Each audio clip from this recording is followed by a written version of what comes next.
नमस्कार दर्शकबिन, मैं फिर आप लोग के समक्ष लाइव आया हूँ। मतीगढ़ा हत्याकांड। मैं एसडीओ बैंक का सामने मैं हूँ। सिलीगुड़ी का जंक्शन एरिया नज़दीक होटल मनीला, होटल हेरिटेज का सामने मैं यहाँ पर लाइव प्रसारण आप लोग के समक्ष में। मतीगढ़ा का कांड दर्शकबिन, आप लोग जानते हैं कि मानवता को दिल दहलाने वाला कांड। आज विभिन्न संस्था, एनजीओ, सामाजिक कार्यकर्ता और बहुत कुछ,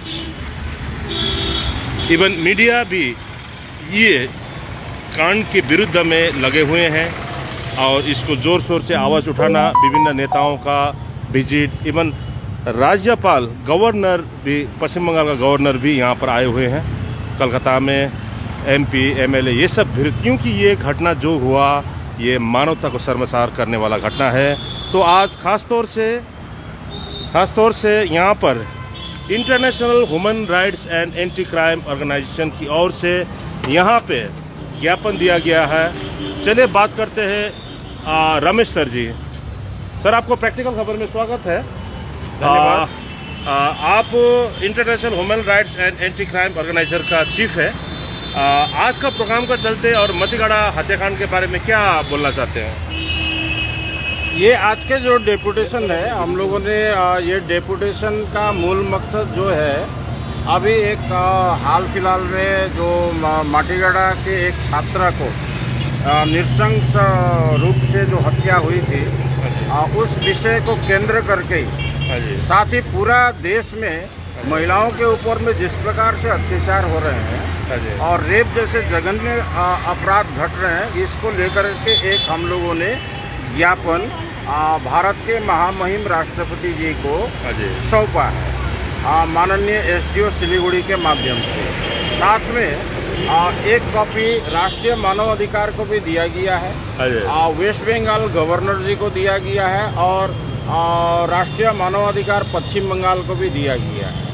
हमारा मोटिव ये है, हमारा कहना ये है कि इस प्रकार के जो जघन्य अपराध है, जो महिलाओं को लेकर के, बच्चों को लेकर के जो जघन्य अपराध जो हो रहा है, इसको बेल नहीं मिलना चाहिए और ऐसे अपराधी के ऊपर में फास्ट ट्रैक कोर्ट में मामला को चला कर के कड़ी से कड़ी सजा का प्रावधान। अच्छा, आप लोग ने जो अभी कॉपी किया, उसका रिसिप्ट कॉपी होगा? हाँ, रिसिप्ट कॉपी है। जरा दिखाइएगा।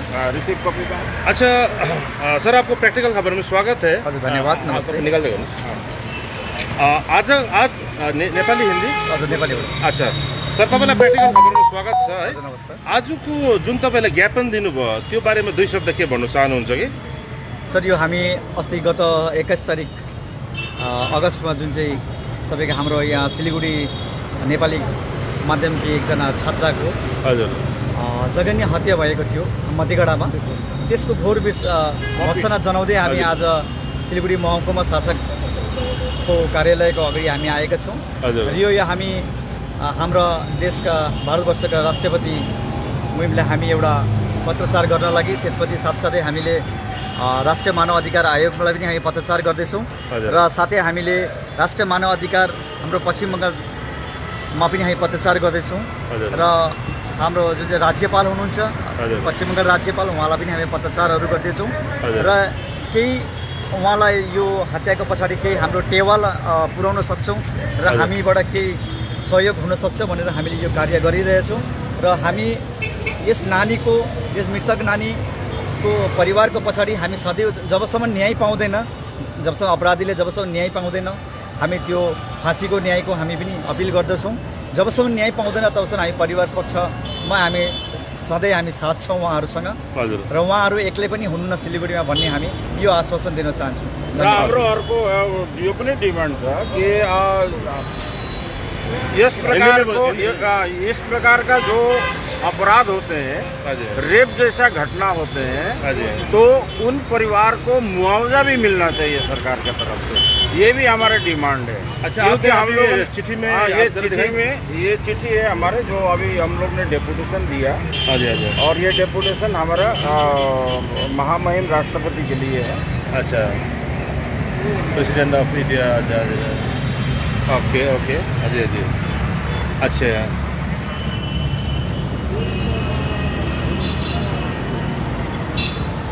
हाँ जी, तो आपको क्या लगता है सर, जो आप लोग एप्लीकेशन किए हैं इसका कुछ जवाब आएगा या एक्शन कुछ होगा? देखिए, एक डेपुटेशन जब कोई ऑर्गेनाइजेशन देखता है तो इसको दूरगामी परिणाम देखने को मिलता है। जी। हम लोग तत्काल इसका तो हम लोग आशा नहीं रखे हैं। ये भारत सरकार को दिया गया है, एक ज्ञापन दिया गया है अच्छा। महामहिम राष्ट्रपति जी को, लेकिन हमें विश्वास है कि महामहिम राष्ट्रपति जी और राष्ट्रीय मानवाधिकार आयोग इस विषय को गंभीरता से लेंगे और देखेंगे। अच्छा, आपको मैं बाद में आता हूँ बात करने दे। मैडम, आप एक लेडीज होके जो जघन्य घटना मटिकड़ा का हुआ, इसके बारे में आप क्या चीज़ का डिमांड करते हैं और आपका जो संगठन की ओर से आपका क्या स्टेप रहेगा? International human right and anti crime organisation की national vice chairman Shrimati Pushpa sahab, हम लोग का यही डिमांड है कि जितना यह जघन्य अपराध हो रहा है इससे हम लोग सुरक्षित नहीं है। इसके लिए हम लोगों ने राष्ट्रपति को ज्ञापन दिया है कि सर आप थोड़ा कड़ी से कड़ी सजा इसका प्रावधान करें कि जो हम लोग सुरक्षित हो।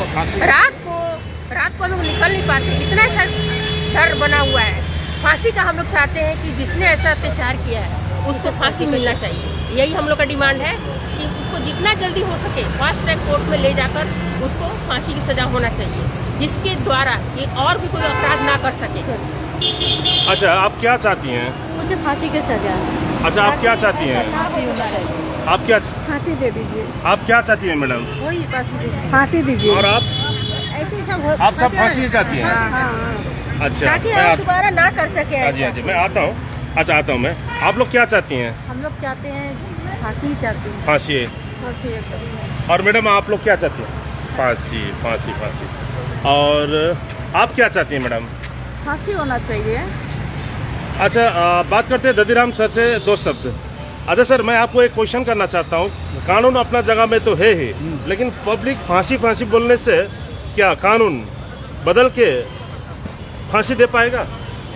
तो ये अप्रोचमेंट ऑफ पब्लिक डिमांड ना, जी, जो कि कितना बड़ा अपराध हुआ हो वहाँ पर ये नीत करता है कि पाप बड़ा हो तो उसको फांसी मिलनी चाहिए। जी। और जुडिशियरी का मामला है, जुडिशियरी जो बोलेगा वही होगा। तो जुडिशियरी यदि उसको फांसी न देके कुछ उससे दूसरा सजा देगा तो उसका काम है कि जुडिशियरी के ऊपर में। जुडिशियरी के ऊपर, ठीक है। मैं आपके पास मैं ये बोल रहा था, বাংলা হিন্দি বাংলাতে। আচ্ছা, মটিগাড়ার যে ঘটনাটা হয়েছিল ওটা নিয়ে আপনার মানে সংগঠন থেকে যেভাবে লেটারটা লিখছেন, ওটা নিয়ে কি ফিউচারে কি স্টেপ হইতে পারে? নিশ্চয়ই হবে। আমাদের যখন পর্যন্ত স্টেপ না হওয়া পর্যন্ত আমরা ভিকটিমের সঙ্গে আছি। ভিকটিমের সঙ্গে তো? अच्छा, আমরা ছাড়বো না। अच्छा, दर्शक बिन, हम लोग लास्ट यहाँ पर सर से बात करते हैं। बता रहा हूँ, आपने जो फांसी का सजा और कानून के बारे में जो पूछा, अभी हाल फिलहाल में माननीय हमारे प्रधानमंत्री मोदी जी ने ये जो इंडियन पेनल कोड और आईपीसी ये दोनों को खत्म कर दिया है। और अच्छा। ये दोनों खत्म कर मोदी जी ने आईपीसी भी खत्म कर दिया। अब ये इसका जो प्रावधान है, जो इंडियन का हिस्सा, इंडियन एक कानून के हिसाब से इन कानूनों में जो बदलाव करने का जो प्रावधान उन्होंने किया है, इसमें साफ तौर पर उन्होंने कहा है कि रेप जैसे जघन्य घटना पर मृत्यु दंड होना चाहिए। अच्छा, ये अभी हम लोग का ये अभी कानून कब इम्प्लीमेंट होगा और कब ये लागू होगा ये देखने की बात है। लेकिन उन्होंने ये जो कानून को, जो पहले जो पुराने कानून थे, अंग्रेज के ज़माने के जो कानून थे उसको। लेकिन सर, आप जो आईपीसी खत्म कर दिए, ये जो बात की है ना, ऐसा तो हमको जहाँ तक लगता है ऐसा है नहीं, लेकिन जो अंडर एज को मैंने रैप करेगा उसका फांसी का सजाई है। अगर प्रूफ बनता है तो उसका फांसी का सजा ही है। कानून का हिसाब से जो निर्भया में भी हम लोग ने देखा था, उसमें एक नाबालिग को छोड़ा गया था, कानून लचर था। उसके बाद में कानून में कई सुधार भी हुए, सुधार भी हुए। और उसमें कुछ कानून में ये भी प्रावधान हुआ कि एक नाबालिग जैसे कि 14 साल 15 साल का जो युवक है या कोई भी व्यक्ति है, अगर इस प्रकार का जघन्य अपराध करता है तो उसको हम लोग नाबालिग तो नहीं मान सकते हैं, क्योंकि वो तो मैच्योरिटी कहा जाएगा। जो इस प्रकार का जघन्य अपराध करता है उसके लिए भी हम लोग का जो कानून है उसमें तो बदलाव होना ही चाहिए, फांसी का प्रावधान होना चाहिए इस सब मामले में। दर्शक बिन यहाँ पर हम लोग थे international human rights and anti crime organisation working under the guidelines of high commission of human rights Geneva Switzerland. The organisational profits and approve by DESS civil society. ये सब यहाँ पर लिखा हुआ है, आप लोग यहाँ पर देख रहे हैं, लंबा है। अच्छा, registration under 12A and 80GB 1961 income tax. ये सब संगठन की ओर से रमेश साहा जी और वहाँ का टीम यहाँ पर राष्ट्रपति, गवर्नर और मानव अधिकार मंत्रालय को जो चिट्ठी लिखे हैं जो मटीगाड़ा का घटना से रिलेटेड है। दर्शक बिन इतना ही नहीं, बहुत संगठन और बहुत ऑर्गेनाइजेशन, ह्यूमन राइट्स, बहुत सब यहाँ पर दिल में दिमाग में लगा हुआ है और फांसी का डिमांड कर रहे हैं। दर्शक बिन धन्यवाद प्रैक्टिकल खबर में जोड़ने के लिए। मैं यहाँ पर हूँ फिलहाल जंक्शन का होटल हेरिटेज का अपोजिट में, यहाँ पर SDO ऑफिस में। दर्शक बिन बहुत बहुत धन्यवाद प्रैक्टिकल खबर में जोड़ने के लिए। दोषी को सजाई हो, हम प्रैक्टिकल खबर की तरफ से भी एक चीज़ का मांग करते हैं। Thank you very much.